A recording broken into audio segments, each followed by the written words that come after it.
thank you so much for taking those next steps to complete your Life Purpose Makeover series. I'm really excited to see how your vision map turns out because everybody's vision map is really unique.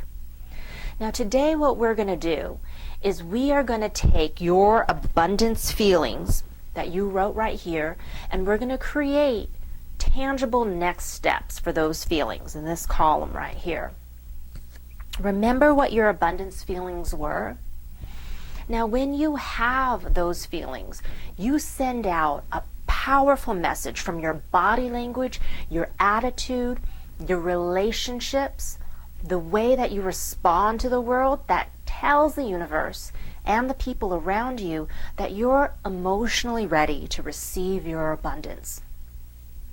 And we don't have those feelings all the time, but what we're going to do is create personalized exercises for you that help you create and recreate those feelings consistently so that you can be emotionally ready to receive your abundance.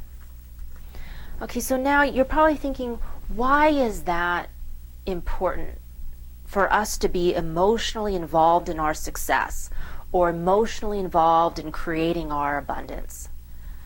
Have you ever met someone at a bar or singles event and they're a perfect 10?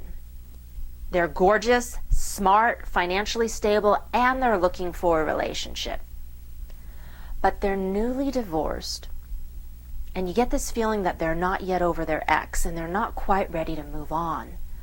Okay, that's an example of somebody who's sending the wrong emotional message or vibe. So their mouth is saying that they're ready for love, but their heart doesn't feel ready to have it yet. So even if that perfect 10 scores a date with you, and they don't feel excited to be with you, they're looking at you, imagining everything that went wrong in their divorce. You're probably not going to go out with them again, and if you do, it's not going to last long.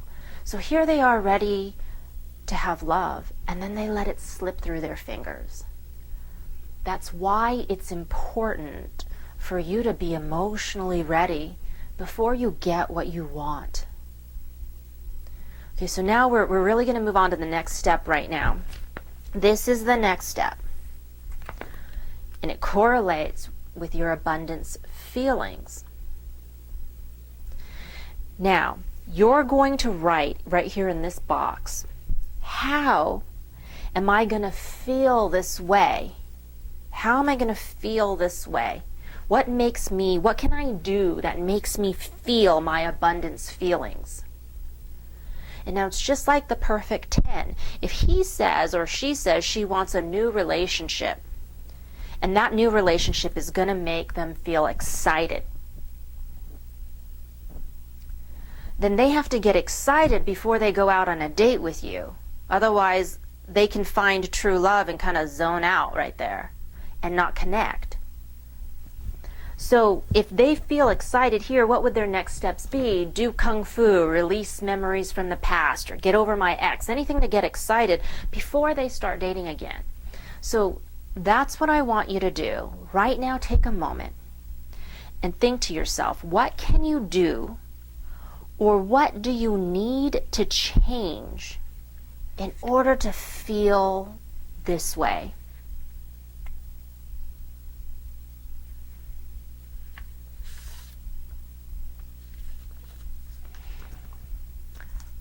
Okay, now if you're kind of a little stuck here, let's go on and let's move through those 4 examples because that's going to help you figure this out. Remember Jim, who had that dairy farm in Africa, or wanted the dairy farm in Africa, and what were his abundance feelings? It was to feel blessed, lucky, and chosen to make a difference. Okay, here's the key.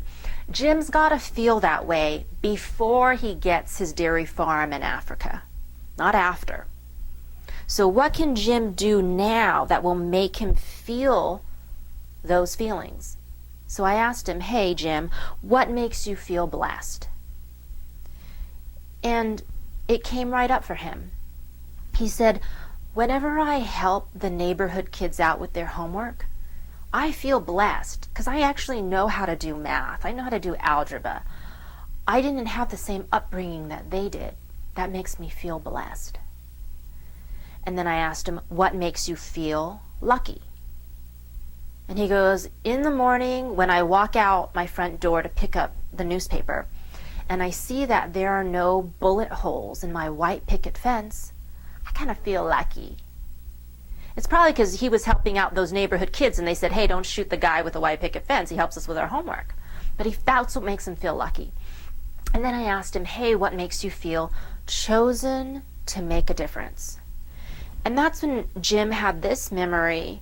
There's an abandoned, he lives in South Central LA, and there's an abandoned lot where there used to be a grocery store. And he would walk by it every day and look at it. So finally he just kind of went to a town hall meeting. He asked a city council person, can I put a community garden there? So they actually gave him a stipend to put a fence around it and to buy some gardening supplies. And it was a small stipend, but here was the point, is at that moment he got that gardening stipend, he felt so chosen to make a difference. And so that's what he's going to write right here in his next steps. He's going to write, the things that are going to accentuate his abundance feelings are to share my wisdom with neighborhood kids, to walk onto my lawn every morning and thank the sky for no bullet holes in the picket fence, and also to work in the community garden. Okay, now do you remember Lori, the grandmother who wanted to move out of state? Do you remember her abundance feelings? It was to feel relieved of the burden of her grandchildren and to feel single again. Now she has to have those feelings, living in a house with deadbeat grandchildren. She has to feel relieved of the burden of them before she moves out of state.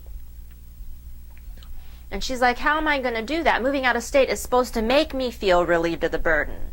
And I said, you gotta feel that way before you move out of state.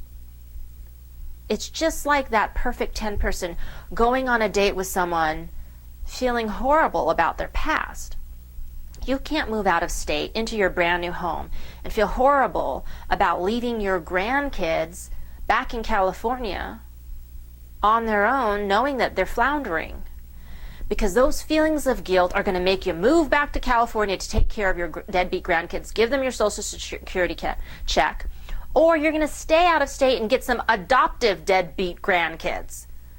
Your guilt is going to make you sabotage your abundance and recreate the same situation of being stuck before you moved out of state. So I asked her, hey Lori, what makes you feel relieved of the burden of taking care of your grandkids? And she said, you know, when I don't think about them is when I'm knitting. And when I go out on picnics with my friends. Because those are the activities she was planning on doing when she moved out of state. So why doesn't she start doing them here? The second thing that helped her to feel single again, she had it right on. She's like, I gotta get out of the house. On Friday and Saturday nights, I'm gonna go out with my girlfriends. And those were her next steps for her to get into alignment with her abundance feelings. Now, do you remember Hannah? Hannah, the hippie who wanted a close circle of friends? What were her abundance feelings? Remember, her abundance feelings were to feel secure, supported, and like she belonged. And what made her feel secure was going to New Age psychic fairs and talking to all the artists who lived alternative lifestyles. And when I asked her what makes you feel supported, she said, I'm going to join or become a member of one of those artist colonies. You know, something that was really interesting about Hannah was, even though in her career she was a very passionate political activist, you should see her paintings. They were really cosmic. They represented oneness and union. They were nothing. There was no hint of strife, no hint of division in any of those paintings. See, your ego wants to fight the man, saying, I need to change the world before I can create peace and harmony, because the world is keeping me from having peace and harmony. But your soul doesn't need to fight a war before it steps into peace and harmony. And the third thing that she wanted to do was to feel like she belonged. And I said, Hannah, what would make you feel like you belonged? And she said, you know, when I'm living in the midst of somewhere I completely belong to, like I'm going to go camping at these summer music festivals. Okay, now remember Anne, the multi-ethnic woman who wanted to get pregnant. What were her abundance feelings? They were to feel empowered, independent, and trustworthy, right? Okay, so I asked Anne, what would make you feel empowered? And she remembered that the last time she felt powerful was when she was back in Vietnam. She owned 2 businesses, and since she was the boss, she could wear whatever she wanted to. She was boss. So she'd wear these like really frilly outfits, and she would just kind of strut to work every day in these very frilly outfits. And then I asked her, what would make you feel independent?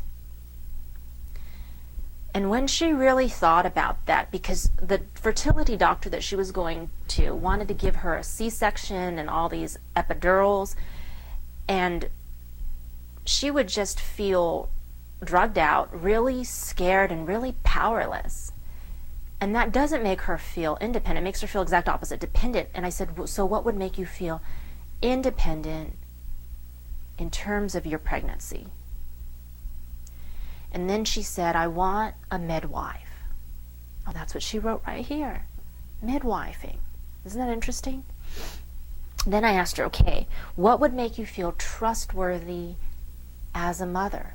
And I want you to notice what I'm doing. Every time I ask her, I'm changing the question a little bit. I said, how would you feel empowered?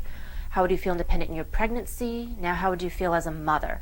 I want you to do this at home when you're stuck, is to make these very specific to your situation. Now, when I asked her what would make you feel trustworthy as a mother, she said, she was really interesting. She goes, gaining weight. So that's what she wrote right here on her next steps, was a nutrient-rich diet to support her child.